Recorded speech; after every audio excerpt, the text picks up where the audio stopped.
Hi, David Younger. Welcome to the Traipsin Global on Wheels podcast. Thank you. Hi, how are you, Ming?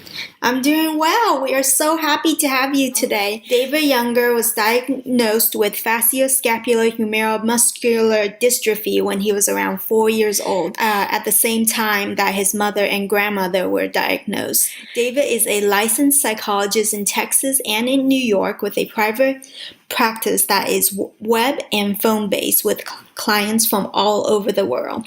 He has been married to his wife for 15 years and they have a 13-year-old son and a 4-year-old daughter. David was educated at several prestigious universities. He received his bachelor's in literature and fine arts at Georgetown University, got his master's in psychology at New York University, received a master's in child psychology at the Anna Freud Center and University College London. And finally, he received his doctorate in psychology at the University College London. Welcome, David. Thank you so much, Ming. It's great to be here. So when I was first introduced to you, you were living in New York City. So how's adjusting to life in Austin? It's a lot easier to get around in Austin. And actually, it was a big part of wanting to leave New York. It was becoming increasingly difficult to navigate. And almost getting hit by a car in the street because people don't pay attention, and it's just a lot more accessible here. And how's life overall in Austin? Great. It's exactly what we were looking for. Slower pace, better weather, nicer people, nature. It's a great place to live. That's great. So we've had guests with FSHD before come on our podcast, but can you give our listeners a refresher course on facioscapulohumeral muscular dystrophy, especially in regards to how it relates to you, because I know it's different for everyone. Exactly. It is different for everyone. And so for me, I'm about to turn 43, and this past decade has been a hard decade for me physically. It's progressive and degenerative. So 10 years ago, I was still walking around in New York City and taking the subway, and then I started tripping, and I started having to use ankle foot orthotics for foot drop, and it's gotten worse from there. Stairs are really difficult for me. Walking long distances, balance. So basically, anytime I can walk, I can still walk, and I walk around my house, and I walk if we go to a restaurant. But anything that requires anything longer distance or uneven terrain, I'll use my wheelchair. And it affects my arms, my shoulders, skeletal muscles in most of the body. And when did you start using a wheelchair? 3 years ago. 3 years ago. Yeah. And was that a conscious decision, or did it just progress to that point where you felt like you had to? It was a conscious decision. Actually, I was at a disabilities expo in New Jersey before we moved to Austin. We moved to Austin 3 years ago, and there was a company there called Will, WHILL. I don't know if you've heard of them, but they do wheelchairs, and I'd never seen a wheelchair like this, and I tried it out, and I think it was knowing that I needed more support, especially when outside of the house and when we travel. So it was a conscious decision. So I know I haven't heard of Well. Can you describe a little bit more about the chair and how it was different? Well, aesthetically, it looks like a beautiful machine. It doesn't. One of the things that they try to do is make it so it doesn't look like a sort of a traditional wheelchair. Obviously, it still is a wheelchair, but it looks kind of like I don't remember from the X-Men. The X-Men movies. The professor who's in the wheelchair. Mm-hmm. Yeah, it looks a bit like Professor Xavier's wheelchair. It gets a lot of comments, and it's actually really comfortable. The armrests keep my legs together because part of the difficulty for me is that if I don't have anything supporting my legs, they'll just splay out, and so it's really comfortable to sit in, and it goes off road. So I've taken it to Seattle on hikes in Seattle, and it's done incredibly well. So you're talking about the aesthetics and how it looked of a wheelchair. What were your initial feelings and thoughts towards using a wheelchair? Were you mentally and physically prepared for that stage of your life? No, I don't think I was, and it's still, I think one thing that I've noticed is it's different because I didn't use a wheelchair until 3 years ago. It's different from if I had used it my whole life. How so? I think just issues of identity and shame. I think shame is a big one, and feeling like all of a sudden people see me differently, treat me differently, and yeah, that's even though on the other hand it's a lot easier. I don't have to worry about falling. It's easier to get around unless you're going in and out of a car. And can you elaborate on those differences? How did they treat you before, and how do they treat you now? I think a lot of the looks I get are, wow, you're young and you're in a wheelchair. So that's the projection. That's what I think that people are looking like, because you don't see that as often as an older person in a wheelchair. So it's more, you get looks of curiosity, and people are in general extremely helpful and friendly, and accommodating. But 10 years ago when I used to walk down the street, I felt also like I could really own my sexuality, and being, like walking down the street and seeing a woman and just making eye contact and smiling. And now I feel like that doesn't happen when you're in a wheelchair. And why? What is obstructing it exactly? I don't feel like being in a wheelchair that I'm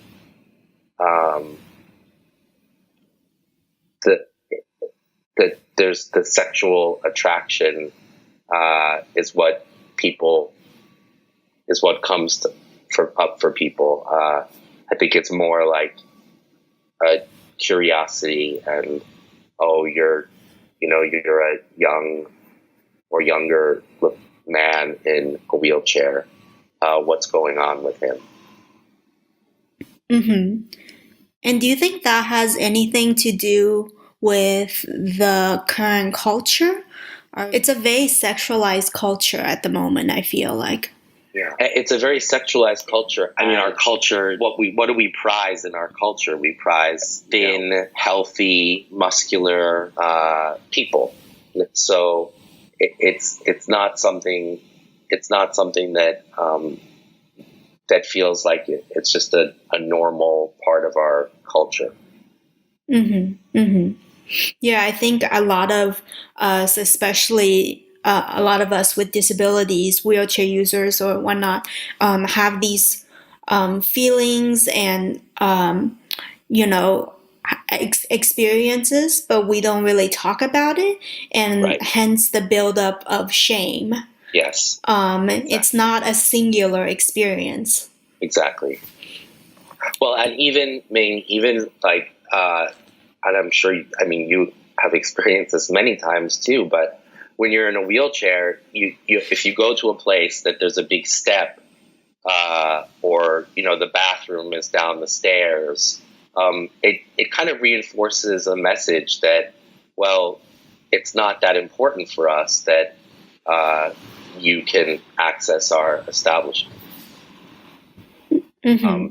And I don't think that's that's not a conscious decision that people are making, but unconsciously, at least, it happens, and it's there's this always this feeling of, am I going to be able to access this place? Mm-hmm. Exactly. Even recently, as something small as a garbage can, I notice more and more garbage cans, you have to step on them to open the lid. Right.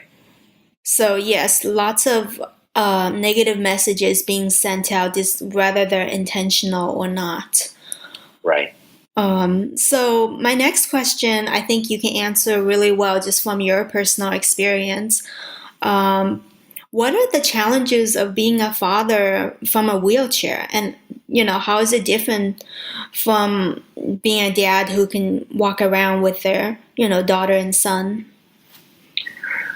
Yeah, that's a great question. On the one hand, it makes it a lot easier. Like when we go, so I'm from New York City and we still go back there. And when we go, I use my wheelchair to get around, and it just makes it so much easier for me to get around. And it's a lot different because I have a son who's 13 and my daughter is 4. So my son, I've really felt his shame and how difficult it is for him, especially if we're around people that he knows. So if we're in the city around a bunch of strangers, he's not feeling self-conscious. But if we were to go to an event here at his school, he is, because he feels like people are going to meet him and see me and say, okay, he's going to be known as the kid with the father with the disability. And it's something that we talk about often. And it's also something we talk about in terms of how important it is for me to deal with my shame. Because if I don't deal with my shame, how can I possibly expect that my son is going to deal with his? Mm-hmm. And I think he's lucky in that he has a father who has so many professional experiences and training in this area. So you can really face it head on, both with yourself and with your son, and later perhaps with your daughter. Yeah. Thank you. Yes. We definitely are a family that talk about everything that's going on, and tend not to avoid the difficult conversations. Mm-hmm. And 13 is just a hard age, whether you have a father with a disability or not. Right. Yeah. So it then, you think you're the center of the universe and everyone's looking at you and cares about all these things that you're doing when they don't. So that certainly exacerbates the challenge. Mm-hmm, mm-hmm. Exactly. So I know you didn't open up about your diagnosis until your senior year of college. So what made you finally open up and be willing to share both with your close friends, but then with the broader society as time went on? That's another great question. It was something that I just got to the point in my development where it just felt like it felt like coming out of the closet, probably is what it's most similar to. It just felt like this is so much a part of my identity, and I'm keeping it a secret from the people who I'm closest to, and I don't want to do that anymore. So I decided to tell my 4 closest friends, and it was so intense and so I felt so vulnerable. Like they could just, the fact that they knew this about me meant that they had an ability to hurt me in a way that they couldn't before.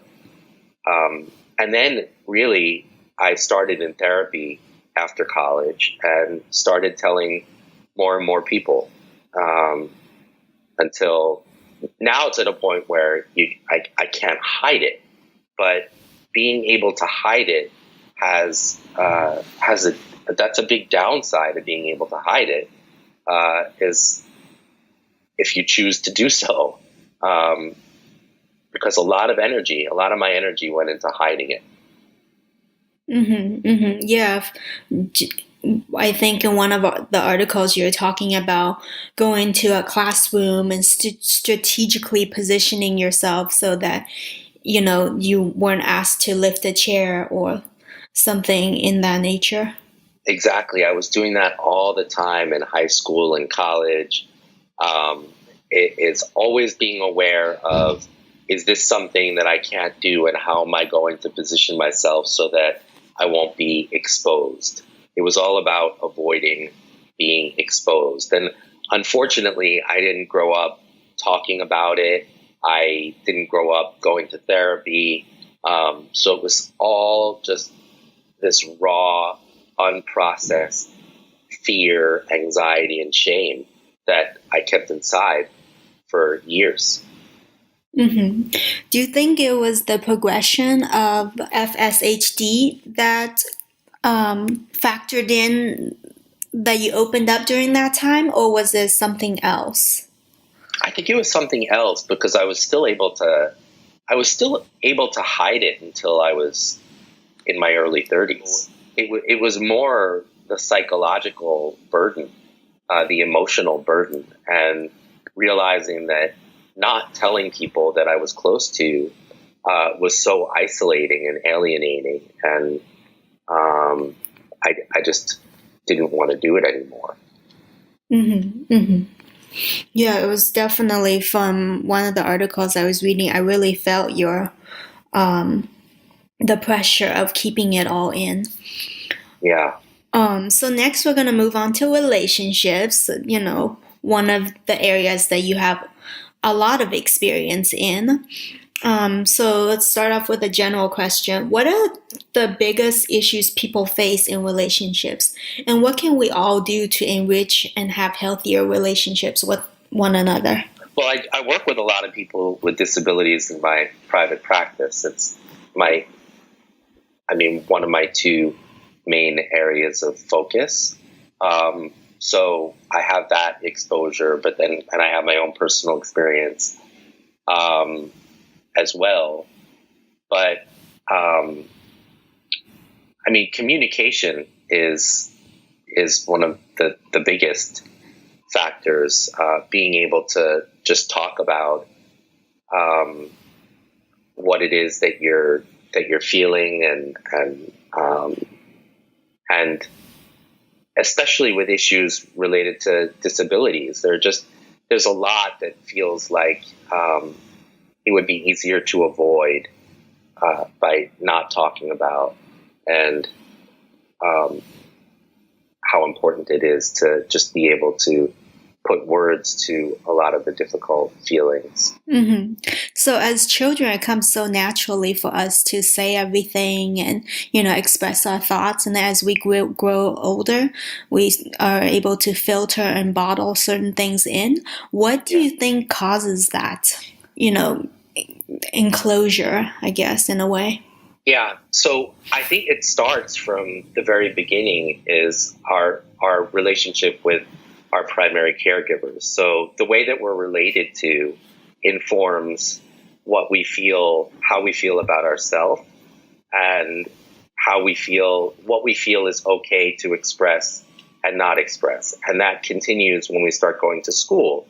So we're getting feedback from our peers, from our teachers, and our primary caregivers all the time, that if you talk about this, you're gonna be shamed, you're gonna feel embarrassed, or you're gonna be told to stop crying, or not to feel this way, or you should just be happy. And all of this stuff, it conditions us to feel like, okay, well, these are things that I can't really talk about because I'm going to be shamed, or I'm going to be told to stop feeling this way.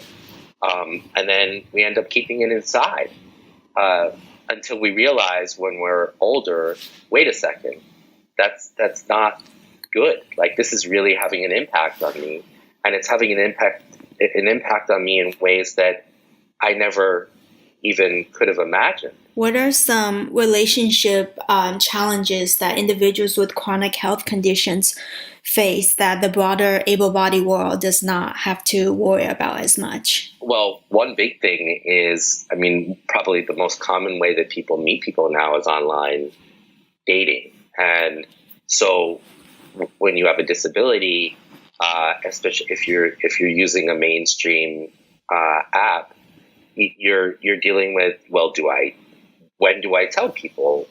Do I put it in my profile? Do I tell them once we have established contact and we're chatting and planning on, meeting up? Do I wait until we meet up?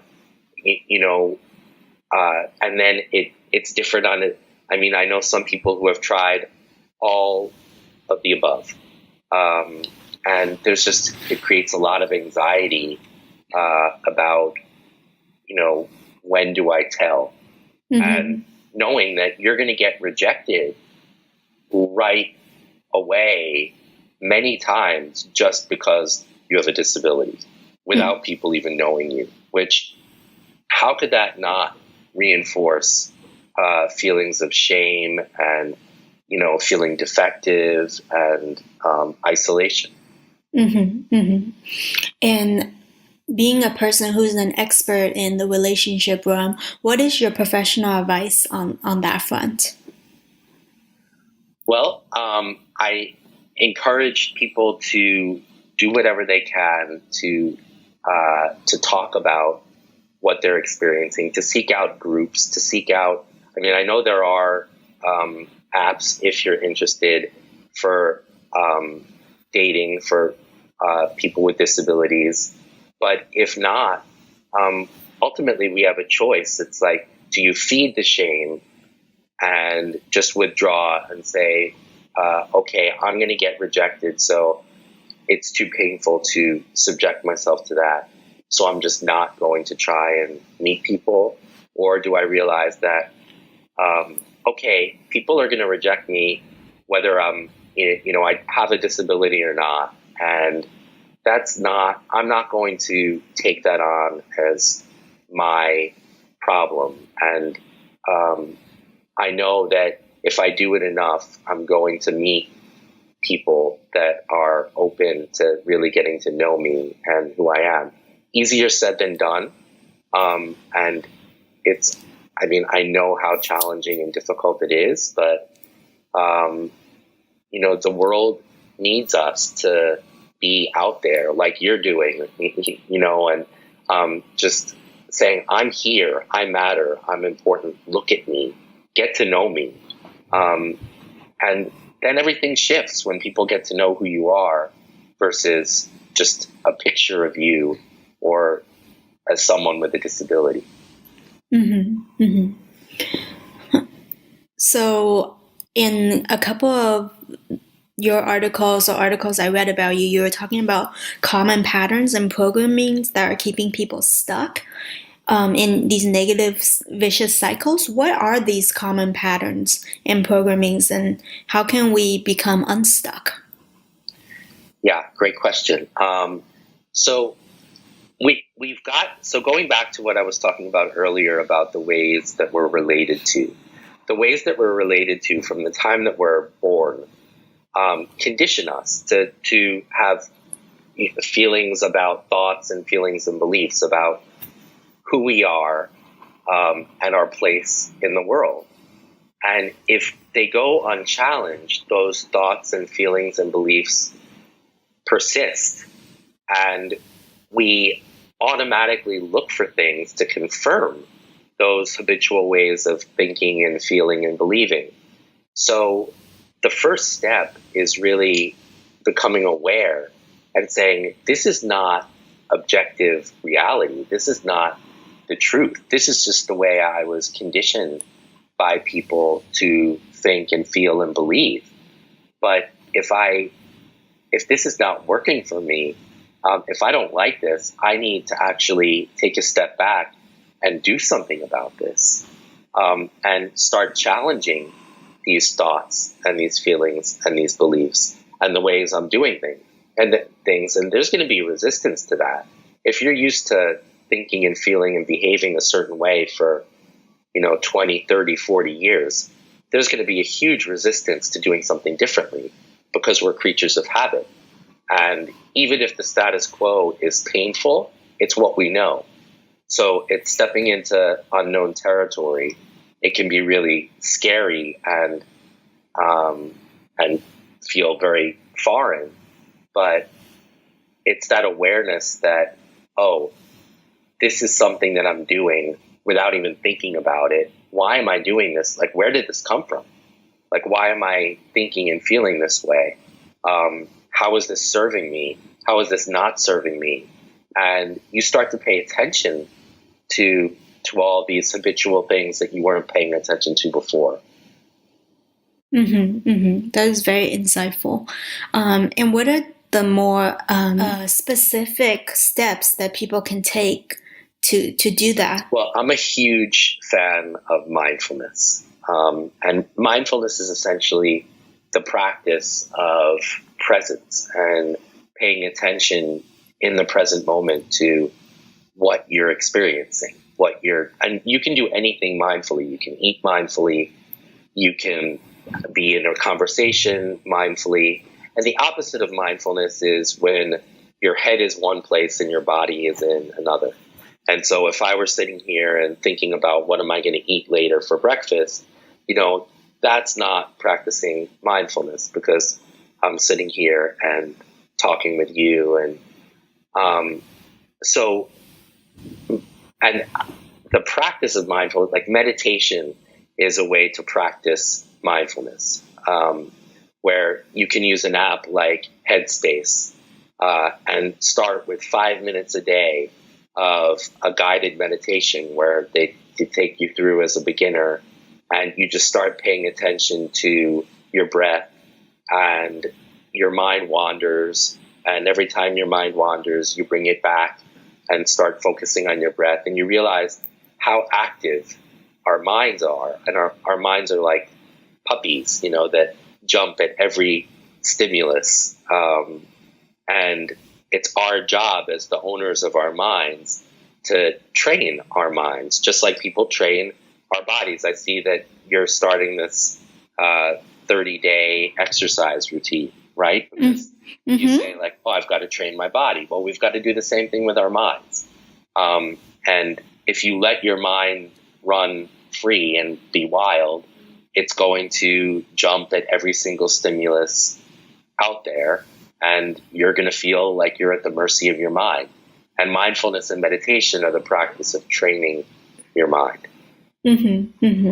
That's very great advice. I was actually doing that a while back, but it really takes focus and concentration. The point is not that you have a mind that's free of thoughts and that it's empty. And, like I hear people say often that I can't meditate because my mind is so active.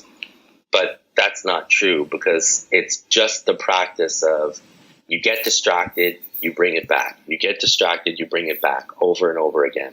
It's not that you need to have an empty mind in order to do it. Okay. So for those of us who want to help our friends and families in times of acute crisis, frustration, hopelessness, but do not know how. What tips do you have for us? How can we be a better listener and advice giver? Especially in this day and age, I feel like people just feel that they always need to be talking and showing. Listening seems, for me personally, I've noticed that it's become something more and more crucial. Absolutely. And I mean, one of the big things is that I think people don't ask, about if you have a disability, people don't ask, how are you doing? How are you feeling?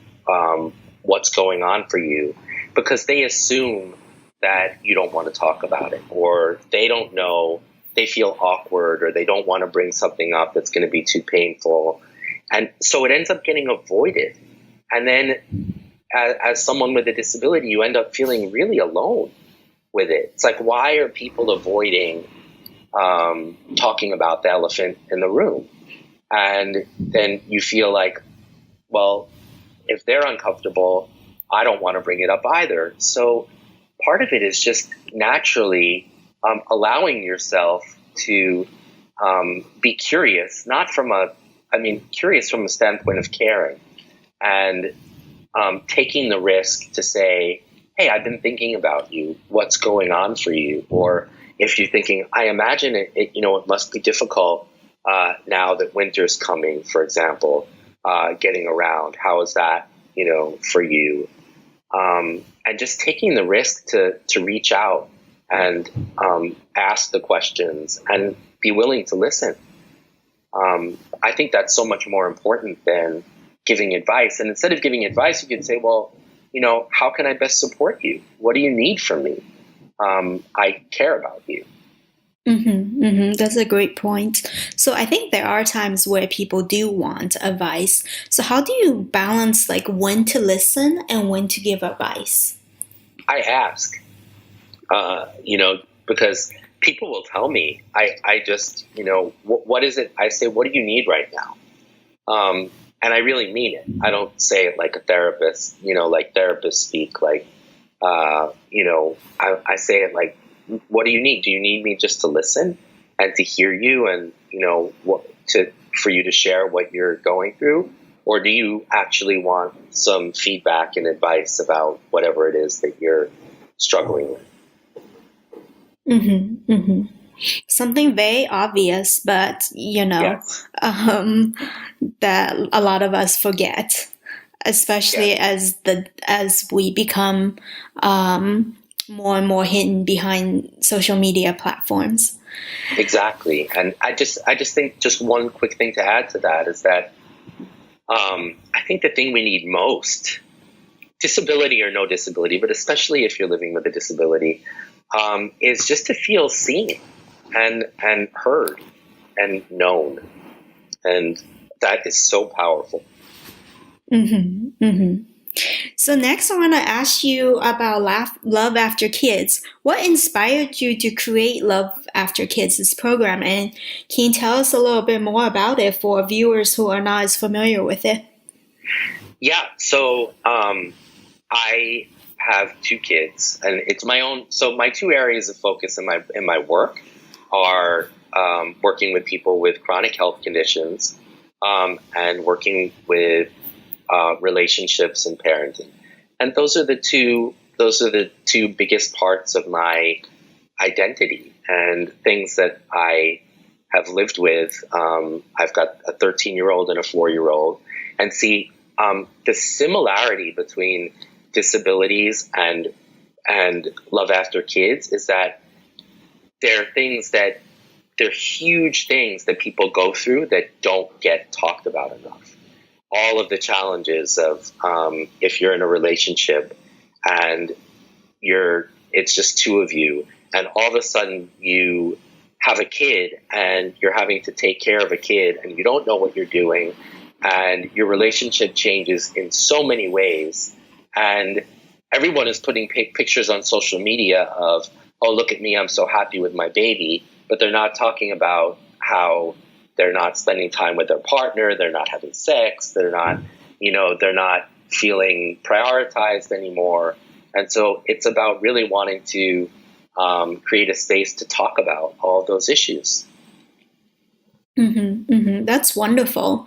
So, what are some unique challenges that individuals, either in wheelchairs or other disabilities, face that are different than the challenges of the everyday population when it comes to parenting and struggling with balancing relationships with the spouse? So one is self-care, because I feel like when you have a disability, it's not a luxury, it's a priority. And so when you have a kid, it's like, how do I balance taking care of myself and my health versus, taking care of my partner, taking care of my child. And then you have feelings of, am I being selfish or feeling guilty for doing so? But, you can't take care of others unless you're taking care of yourself, number one. Number two, there are all these physical limitations, things that I can't do with my kid physically that people without disabilities can do, like lifting them up out of the crib and changing them and bathing them and doing school activities and all of these things that if you don't find ways of, you have to talk about with your partner. You have to find solutions with your partner if you have a partner and you're doing it with someone else. And you have to be constantly talking about. Otherwise, you're just going to feel really marginalized and feel like, oh, there are just so many things I can't do that I'd like to be able to do. So you have to be creative. Can you share a little bit more of how you've been creative in overcoming these challenges and balancing, your wife might have more of a role in this area, but you have a bit bigger role in that area, and how you've balanced it all? Yeah, one very important thing for us, that we weren't able to do with my son is that we were able to get help. So certainly having help makes a big difference. To take the burden off of my wife for things that I can't do, and to keep an open line of communication about, like, I'll do the things that I can do, but she knows things that are more difficult for me.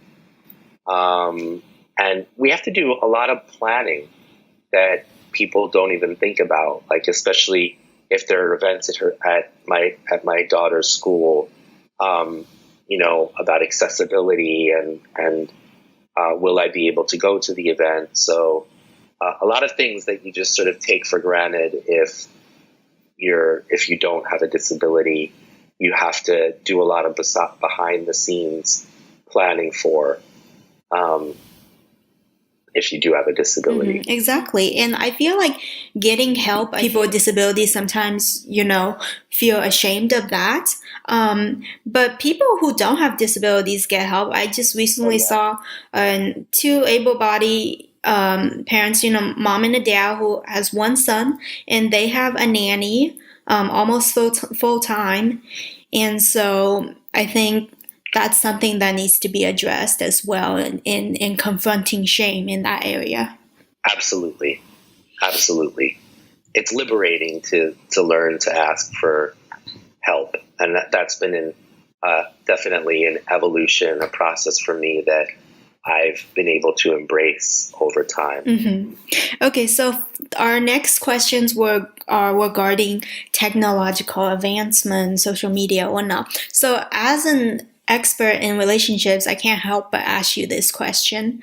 In your personal opinion, how has technology such as cell phones, advancements in social media, and the increase in virtual connectedness affected relationships today? What are the pros and cons to this impact? Well, the pros is that you have access to, it's a lot easier to meet more people. And for someone who has physical limitations, it gives you access to meeting and connecting with a lot more people. And that's a huge pro. A huge con is that it feels so easy to like swipe left or swipe right. And, you have access to, because you have access to so many people, it makes it so easy to just discard someone because I don't like their birthmark. I don't like the color of their hair. They're too short. They're not, like all of these things that when you're meeting people naturally and you're getting to know them, weren't as much of an issue. Mm-hmm. So it tends to be, it's easier to focus on superficial things. Mm-hmm. Mm-hmm. And how do we overcome the negative aspects of it? Well, I think, because there are so many avenues to to connect and meet with people, you have to figure out what's right for you, and trial and error, essentially. There are going to be certain venues and apps that are going to feel like, oh, this doesn't feel like a good fit for me. And maybe you want to do something like Meetup, where the initial contact is online, but then you have meetups in person. So part of it is just trial and error, I think. Mm-hmm. Mm-hmm. And just one thing I want to add is I feel like these days we can connect with anybody at any time, and nobody's a stranger really anymore. Is that we don't have to add everybody on Facebook or onto Instagram. Not every connection is going to be a healthy connection, or needs to be a long-term connection. And what are your thoughts on that? Feel free to disagree with me. Oh no, I agree. I'm very I limit my social media. I use social media mostly for my work-related stuff, and getting the word out and making connections with people in that way. But I'm very protective of my time and my space and my relationships and choosing who I want to share what with. So yes, absolutely. It's not a game of numbers. It's not something like the more people that you can connect with, the better it will be. For me, it's all about quality over quantity. Mm-hmm. So I agree. Mm-hmm. So what are your thoughts on the progression of the Human Genome Project and bionics as it relates to individuals with disabilities? One area that's related to that is stem cell research, which is... Mm-hmm. Yeah, I was going to follow up on that. Yeah, which is really exciting. And, for FSHD, the type of muscular dystrophy that I have, they're making a lot of advances in having discovered the cause of the disease, and there are biotech companies working on gene therapy to turn off the gene that should be turned off. And we're at a really exciting time. I feel like we're on the precipice of a lot of changes and discoveries. Unfortunately, so much of it is driven by profit. If pharmaceutical companies can profit from the work, and if not, I think so many illnesses and diseases could be cured. We have the ability now to do so, but if there's not money in it, it's not going to happen. We were talking about stem cell and how that could be prevented. Perhaps I don't understand. I don't know the most recent research on FSHD, mm-hmm. But what about for the remaining population that are living with it still? How does that impact? How does the research and the future progression of that phenomenon impact the existing population? You mean for people with FSHD? Mm-hmm. Or disabilities in general? Thinking about stem cell research in that realm. Right. Well, I mean, I think the thing that I try that's changed for me, seeing all the advances that are being made. For example, I work in my practice with someone with spinal muscular atrophy, and recently there's been a drug that's gone onto market called Spinraza for people with spinal muscular atrophy, and that there's hope that that science is advancing, that there are a lot of different ways that that you never know, that there are a lot of advances that are being made that could help us in different ways. And the best thing that we can do is take the best possible care of ourselves now, not to be living in some in the future and saying, well, I'll only be able to live and be happy if ... But so it's a balance of really being present and living in the moment, but also being hopeful that there's a lot going on out there that can impact us with many different disabilities and chronic health conditions, including stem cell therapy. Mm-hmm, mm-hmm. Yeah, thank you for that. So our next question relates to starting your own practice. I see that you've started your own online counseling practice, web-based private practice. What are your advice for people who are trying to start their own practice or business outside of the counseling therapy realm?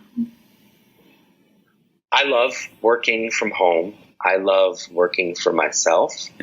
Obviously, it means I don't have to commute. It's easier on me physically. I can create my own schedule. And it makes it easier for me to take care of myself. Those are all positives. Obviously, it puts more pressure on you. Like you're not depending on, you can't depend on a company or someone else for your health care, for a regular salary. So there are risks involved. But for me, it was natural in my private practice. I had an office when I was in New York City. And then when we moved, I decided to, it was natural for me to continue working with most of the people that I was working with in person. So it happened kind of organically. But more and more people are working for themselves. And there are all these shared workspaces.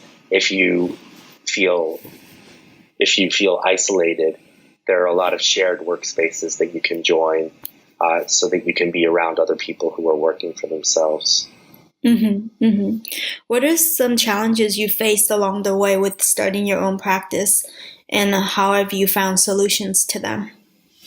Well, so I didn't start off on my own. I started off working in a couple of different group practices in New York after I did my postdoc. And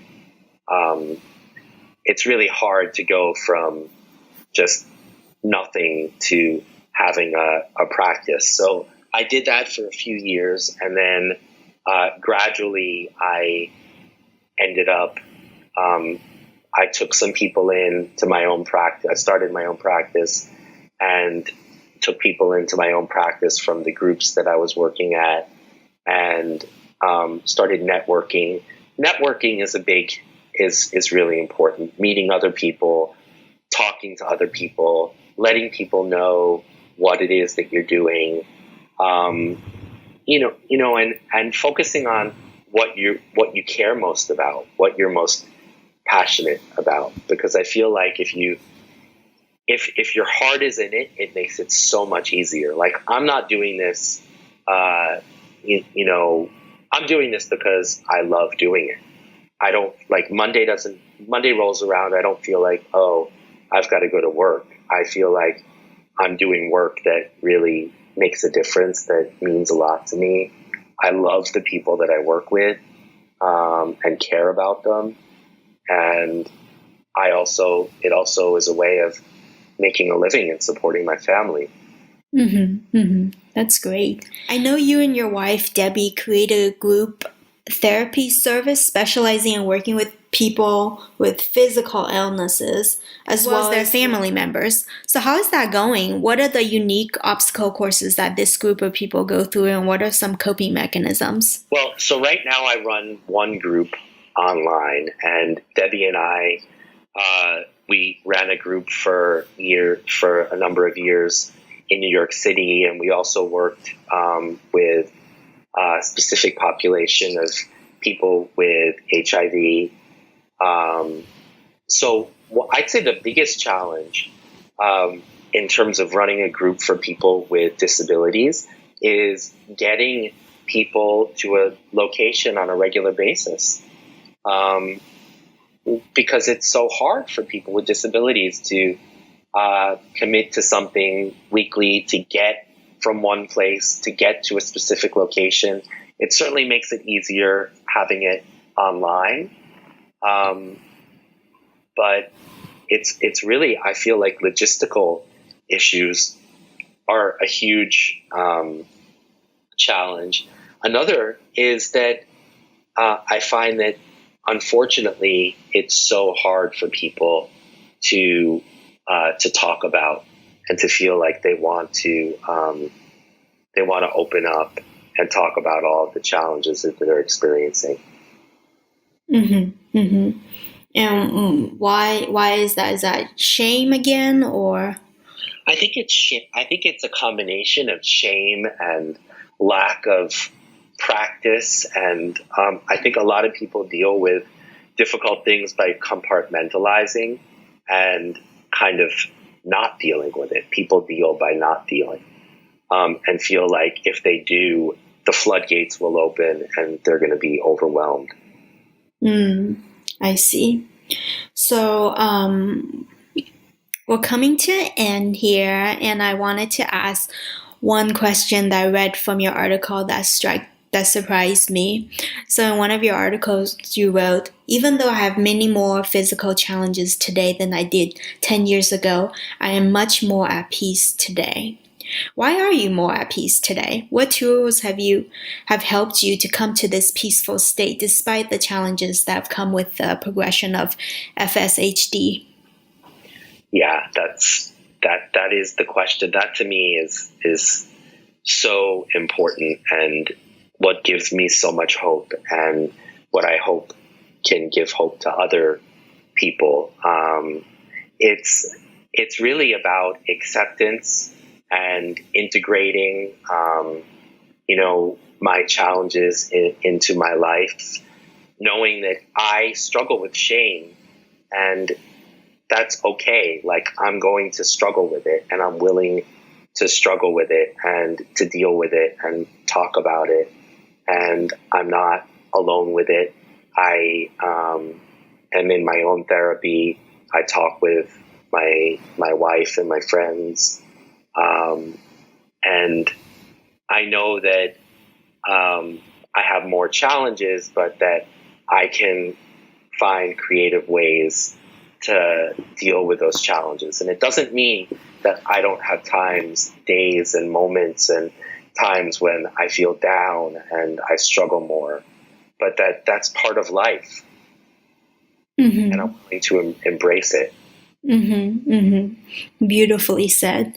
Any last words of wisdom you would like to share with our listeners before we end our podcast here? No, just really to, I think the most important thing is to reach out in whatever way you can, to whether it's in therapy or with loved ones, or online, is not to stay alone in silence, and to try and put yourself out there, because there are other people who are experiencing similar struggles. Number one. And number two, I just love your questions. I feel like they were so thoughtful, thought-provoking, and really got to the heart of the matter. So thank you. I really enjoyed talking with you. Thank you. David Younger, thank you so much. It's been so fabulous talking to you over the course of this hour. We've learned so much, and we appreciate you for being so generous with your time today. Thanks so much, Ming. I really enjoyed it. Thank you. Bye-bye. Bye.